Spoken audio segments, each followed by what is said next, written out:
How you doing? My name is Zach Allen, and I'm the Director of Instruction at a DeBell Golf Course in Burbank, California. I'm going to talk a little bit about some new information that's come out.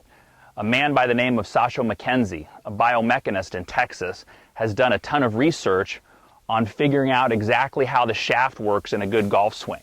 He literally has studied hundreds of golfers, from PGA Tour players down to your amateurs, and he found that the biggest differentiating factor between the great players and your not so great players is what the shaft does in transition.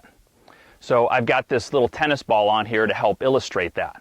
Okay, so the tennis ball is roughly around where the center of gravity would be on this golf club. To better illustrate what I want you to feel, I'm also going to use different sports as analogies, because we've all played different sports. Baseball, cricket, tennis, throwing a ball, badminton, anything could be used to help your golf game get better. So what he figured out was the biggest common trait with your great golfers was in transition, the shaft always would shallow in relation to the path that the hands were taking.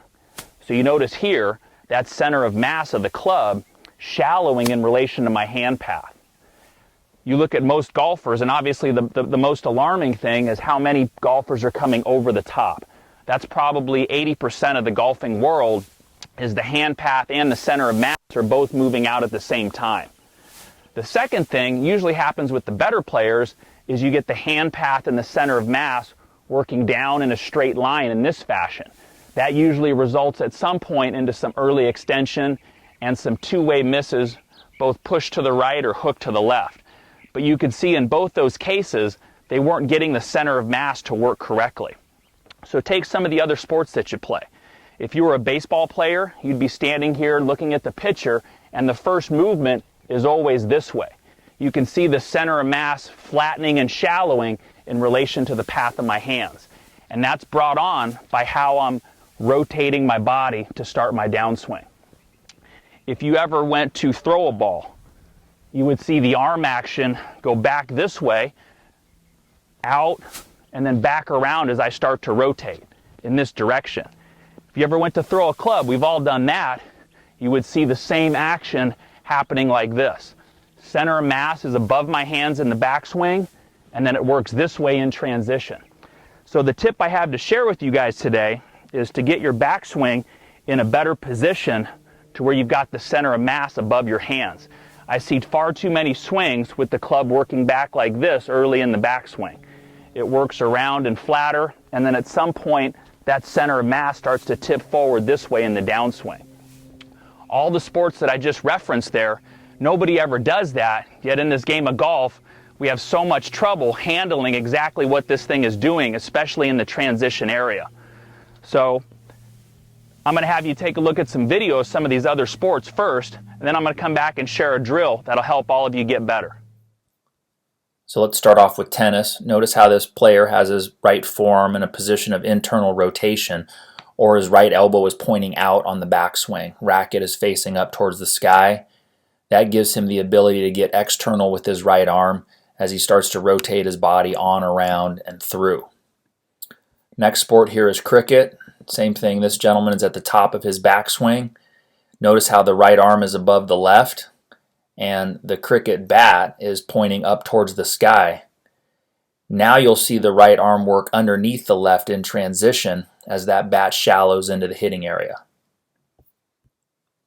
So next sport up is squash. Notice how this player takes the right arm back, internally rotated, elbow pointing out and up towards the sky. The racket also up above his hands, getting ready to shallow as he rotates his body to help him do that. So you can see very natural motion there going from steep to shallow.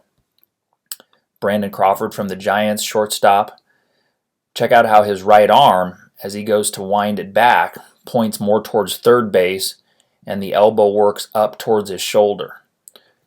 From here, he's going to change directions, using the ground, using his body, and then allowing his right arm to work into that external rotation position that we're looking for in the downswing before he throws them out at first.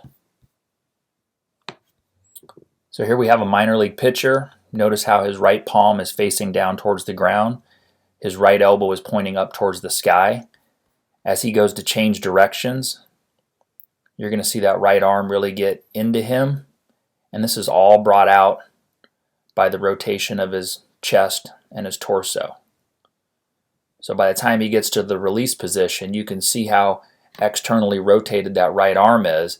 And now we've got the opposite. Now we've got the ball facing the sky and the elbow pointing down at the ground. Mike Trout, Major League Baseball player, notice how when he starts his change of direction here, he's got the bat up at the sky, right elbow is out slightly. He goes to start his downswing by shallowing that bat, getting the right elbow into him as he starts down. This really gives him a great ability to take his hands around his body in a circle. So shallowing that bat, racket, whatever it might be, really improves the rotational velocity that somebody has as they go around the corner. So the drill is pretty simple. All I want you to do is stop in the halfway back position, feeling the center of mass more on top of your hands. Notice I have the club pointing down towards my stance line, not out here.